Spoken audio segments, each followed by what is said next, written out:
Okay, so special episode December 14, Thursday, no? Ito yung gagamitin ko kasi gusto kong malaman kung ano yung tinutukoy doon sa daily episode.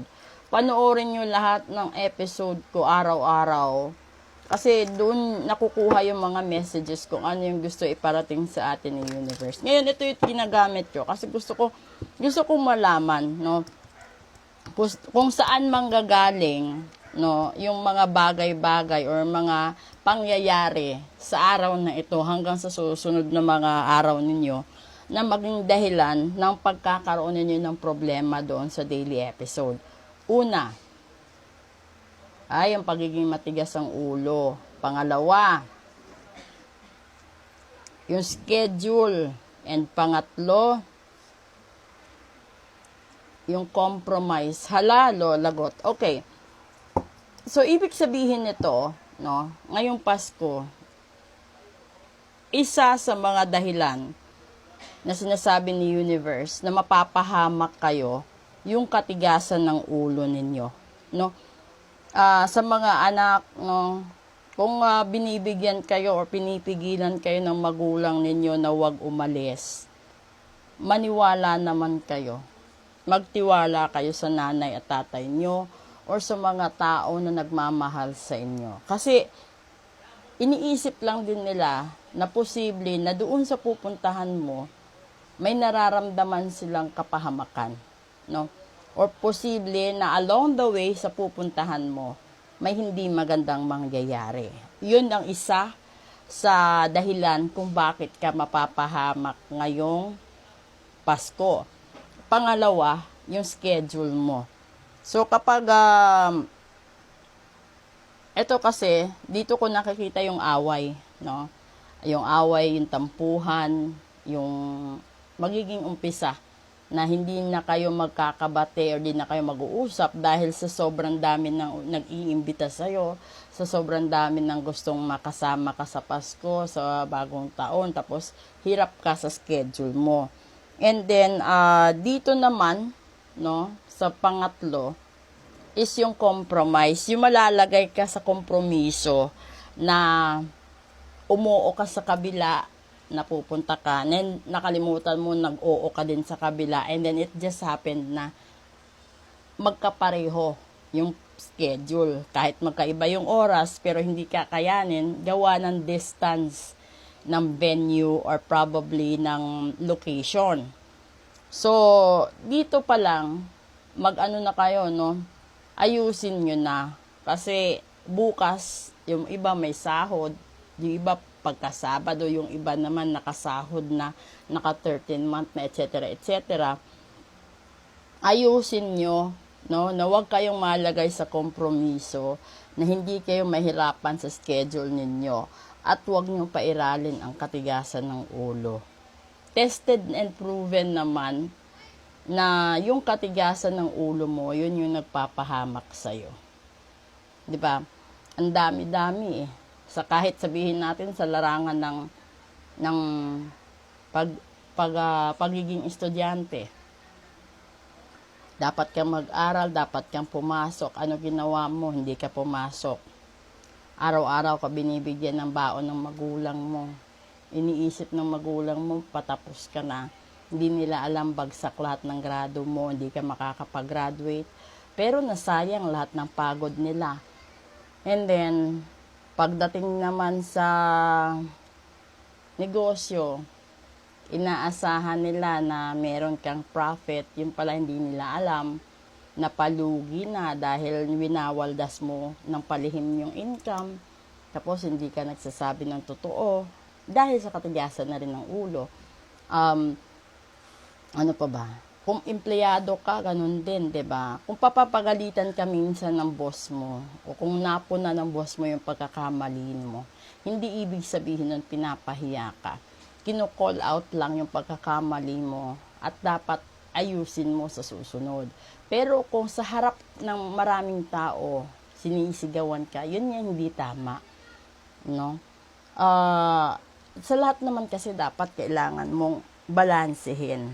Tanggapin mo na may pagkakamali ka din, may pagkukulang ka din. At eto na yung Pasko, 'di ba? Lahat naman ng hindi nagkakasundo, binibigyan ng pagkakataon na sa Pasko magkaroon ng kapatawaran. Kung meron kang taong nakatampuhan na matagal mo nang hindi nakakausap, ayusin mo, no? Na pag kinausap ka sa susunod or pinagbigyan ka, pinatawad ka ngayong Pasko, ingatan mo na. Kasi hindi naman okay na kahit hindi kayo magkabati from January to November, okay lang kasi may Pasko, di ba? Huwag ganun. So, yung schedule kasi is pinakamahalaga. Huwag mong paasahin ang tao kung hindi mo kayang tuparin.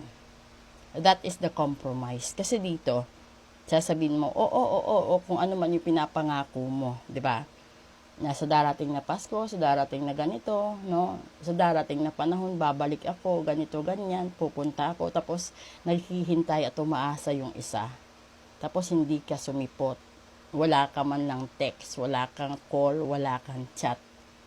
Kahit magbigay ka lang naman ng isang explanation, wala. Di ba may ganun sa pag-ibig? Kasi, ang dami kasi Meron kasing punto na nabibingi ka na sa mga advice ng tao sa paligid mo na andun ka sa punto na hindi mo na sinasabi sa kanila kung ano yung nararamdaman mo.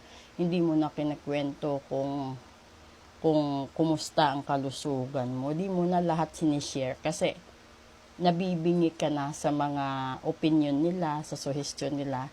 Dito nangyayari din, no?